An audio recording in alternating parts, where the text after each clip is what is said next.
بندہ و آقا، تمیز بندہ و آقا فساد آدمیت ہے، لیکن وہ بندہ جو ہے جس سے بندگی بنا ہے، تو میں نے ابھی آپ کو شعر سنا دیا، زندگی آمد برائے بندگی، زندگی بے بندگی شرمندگی، تمہیں تو پیدا ہی کیا گیا اس لیے کہ ہماری عبادت کرو، تمہارا مقصد تخلیق یہ ہے کہ ہماری عبادت کرو۔ تو یہ عبادت ہے ہمہ تن، ہمہ وقت، ہمہ وجوہ، اللہ کی اطاعت، اللہ کی غلامی، اللہ کی بندگی۔ بدقسمتی سے ہمارے ہاں تصور، ہمارا جب زوال شروع ہوا ہے تو یہ کوئی 2-4 صدی کی بات نہیں ہے، 1000 سال سے ہمارا زوال زوال زوال زوال زوال چلا آ رہا ہے۔ اس زوال میں ہمارے مفہوم بدل گئے ہیں، ہمارے معنی بدل گئے، الفاظ کے اصطلاحات کا مفہوم تبدیل ہو گیا ہے۔ اب ہم کیا سمجھتے ہیں؟ عبادت ہے نماز، روزہ، حج اور زکوٰۃ، بس یہ عبادت ہے، اور عبادت کسے کہتے ہیں؟ بہت غلط بات ہے۔ سوچئے، اگر عبادت یہی ہے نماز روزہ، تو کیا ہم 24 گھنٹے نماز پڑھتے ہیں؟ اللہ نے کہا میں نے پیدا ہی کیا عبادت کے لیے، تو کیا 24 گھنٹے روزہ رکھتے ہیں؟ کیا 12 مہینے روزہ رکھتے ہیں؟ کیا ہر وقت 24 گھنٹے نماز پڑھتے ہیں؟ نہیں، یہ نماز، روزہ، زکوٰۃ، حج، یہ عبادات تو ہیں، وہ اصل عبادت ہے بندگی، اطاعت، غلامی، جو ہمہ وقت ہے، ہول ٹائم، ہمہ جہد، ہمہ وجوہ، اللہ کی اطاعت۔ البتہ اس میں ایک چیز کا اضافہ کیجئے، اطاعت مجبوراً بھی ہوتی ہے۔ آج سے 60 سال پہلے انگریز حکمران تھا ہم پر، ہمیں اس کی اطاعت کرنی پڑتی تھی، لیکن ہمیں انگریز سے محبت تو نہیں تھی نا۔ اسی طرح بنی اسرائیل غلام تھے آل فرعون کے، حکم تو مانتے تھے، بیگار میں پکڑے جاتے تھے، کام کرتے تھے، جانے بھی دیتے تھے، لیکن وہ فرعون سے محبت تو نہیں کرتے تھے نا۔ لہذا عبادت جب اللہ کی ہوگی، وہ صرف اطاعت نہیں ہوگی بلکہ محبت کے ساتھ ہوگی۔ اطاعت کی جائے ہمہ وقت، ہمہ تن، ہمہ وجوہ، لیکن انتہائی درجے میں اللہ سے محبت کے ساتھ۔ یہی وجہ ہے کہ 2 بڑی عظیم شخصیتیں، امام ابن تیمیہ اور حافظ ابن قیم رحمۃ اللہ علیہما، ان دونوں نے جو ڈیفینیشن کی ہے، ہاؤ ٹو ڈیفائن عبادت ہے کیا، تو حافظ ابن قیم کہتے ہیں العبادت تجمع اصلین، 2 چیزوں کو جمع کرنے سے عبادت بنتی ہے، غایت الحب وغایت الذل والخضوع، حد درجے میں اللہ سے محبت کرنا اور حد درجے میں اس کے سامنے جھک جانا، بچ جانا، جو حکم دے، جو فرمان ہو حاضر، یہ ہے عبادت۔ البتہ یہ ہے، نوٹ کیجئے، عبادت کا چونکہ جسم ہے وہ ہے اطاعت۔ جیسے میرا یہ جسم ہے، 2.5 من کا وزن ہے، لیکن اس کی اصل حقیقت وہ جان ہے۔ وہ جان نہ ہو تو جلد از جلد نہلا کے دھلا کے کفن پہنا کے قبر میں اتار دیں گے کہ کہیں خام خواہ جسم جو ہے گل سڑ نہ جائے۔ اصل سے جان ہے، جان تو نظر نہیں آتی، نظر تو جسم آتا ہے۔ لہذا اطاعت کا جو جسم ہے وہ ہے، عبادت کا جسم ہے اطاعت، وہ نظر آتا ہے۔ اللہ کا حکم ہے نماز پڑھو، نماز پڑھتے نظر آتا ہے کہ نہیں؟ اللہ کا حکم ہے روزہ رکھو، ہم نے روزہ رکھا تو سامنے والوں کو معلوم ہو گیا کہ نہیں کہ روزہ رکھا ہے۔ اللہ کا حکم ہے زکوٰۃ دو، تو ہم زکوٰۃ دیتے ہیں تو لوگوں کو پتہ چلتا ہے کہ ہم نے زکوٰۃ دی ہے۔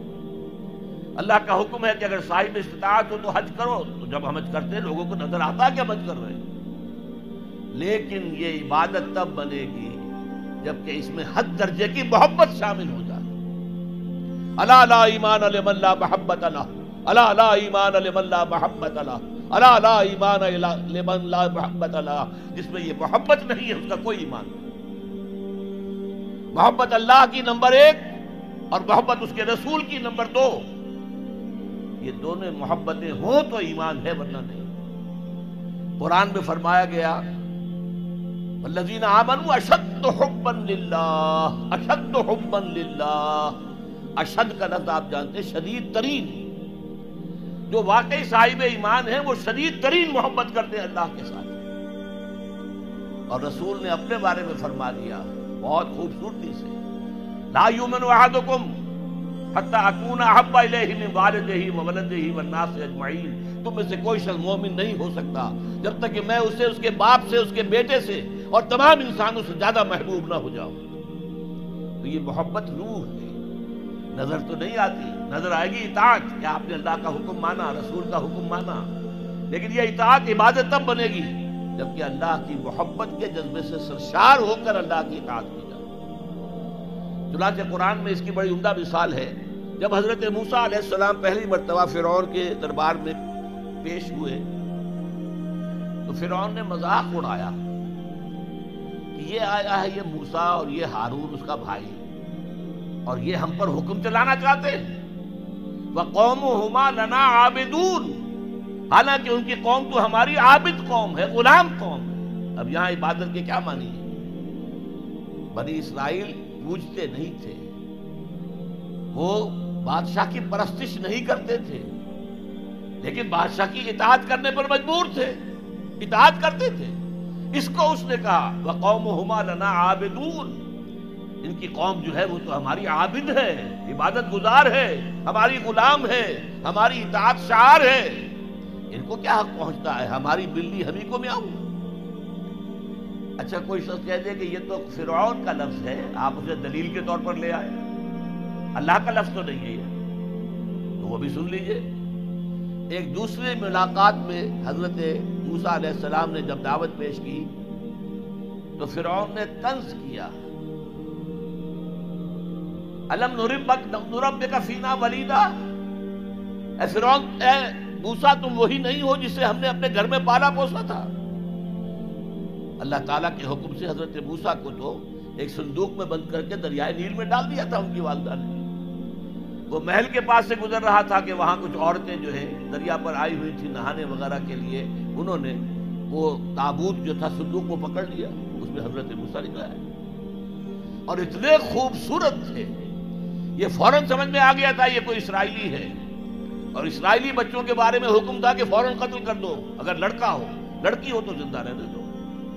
لیکن یہاں حضرت آسیہ تھی، فرعون کی ایک بیوی جو مسلمان تھی، بنی اسرائیل میں سے تھی، انہوں نے کہا فرعون سے لا تقتلوہ، مت قتل کرو، قرۃ عین لی ولک، دیکھو ہمارے ہاں اولاد نہیں ہے، یہ تو میرے اور تمہارے لیے آنکھوں کی ٹھنڈک بن جائے گا، دیکھو کتنا خوبصورت بچہ ہے، لہذا اس کو خود کو قتل نہیں کیا گیا۔ اللہ تعالیٰ نے ایک جگہ سورہ طٰہٰ میں احسان گنایا ہے حضرت موسیٰ پر، وَأَلْقَيْتُ عَلَيْكَ مَحَبَّةً مِّنِّي، میں نے اے موسیٰ تم پر اپنی محبت کا پرتو ڈال دیا تھا، ایسی محبت خدا بندی، ایسا ان کا جذبہ ابھرا لوگوں کے اندر کہ حضرت موسیٰ کو قتل نہیں پہنچایا گیا، محل میں پلے ہیں۔ تو اس کے بعد فرعون کی اس وقت تک اولاد نہیں تھی، بعد میں اولاد ہو گئی، لیکن وہ جو بعد میں اولاد ہونے والا جو ہے پیدا ہونے والا شہزادہ، وہ حضرت موسیٰ کو اپنا بڑا بھائی سمجھتا تھا۔ تو حضرت موسیٰ کو جب تانا دیا الم نربک فینا ولیدا، اے موسیٰ تم وہی نہیں ہو جسے ہم نے بچپن میں پالا پوسا تھا، ہمارے ٹکڑوں پر پلے اور آج ہمارے منہ کو آ رہے ہو۔ اس کا جواب کیا دیا حضرت موسیٰ نے؟